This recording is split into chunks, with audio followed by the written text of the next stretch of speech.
পৃথিবীতে যদি 5,000 টাকা ঘন্টা করে কিনতে হতো না, তাহলে মানুষ পল পল সেকেন্ডকে গুরুত্ব দিত।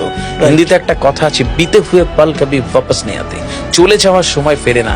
সুতরাং একবার যে জীবন যাপিত হয়ে যাচ্ছে ওই জীবন আর ফেরে না। আফজল ভাই, দিন রাতের 24 ঘন্টাকে সেকেন্ডে ভাগ করলে 86,400 সেকেন্ড হয়। এক এক সেকেন্ড 1, 2, 3 এরকম 60 বার হওয়ার পরে একটা মিনিট হয়, তাই না? 1 মিনিটে সভ্যতার মানচিত্র বদলে যায়, একটা দেশের মানচিত্র বদলে যায়, একটা বিরাট পৃথিবীর কালচার বদলে যাচ্ছে।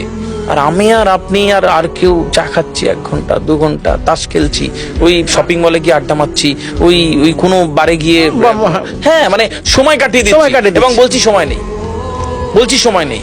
যারা এই জায়গায় আছে যে সময় নেই, তাস খেলছে, সময় নেই, চা খাচ্ছে 2 ঘন্টা ধরে, সময় নেই, কোনো একটা শপিং মলে গিয়ে শপিং করছে, একটা আড্ডা মারছে, বন্ধুদের নিয়ে চূড়ান্ত আড্ডা মারছে, আর কিছু একটা কাজ বলছে, হচ্ছে সময় নেই। ভুল পথে রয়েছে, ভুল পথে আসে। এই পৃথিবীতে মানুষ হঠাৎ করে আসেনি, এই পৃথিবীটা আল্লাহ সুবহানাহু ওয়া তাআলা একটা ফাইন টিউন। বুঝতে হবে এই ধূম্রকুঞ্জটা থেকে পৃথিবী তৈরি হলো, সব যে যার জায়গায় প্ল্যানেট, আমাদের গ্রহ, আকাশ, নক্ষত্র সেট হয়ে গেছে।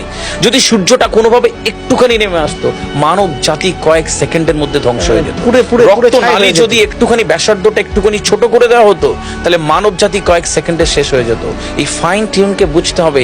এই পৃথিবীতে আমি আপনি এসেছি একটা পারপাস নিয়ে, এই পারপাসটাকে আমাদেরকে সঠিকভাবে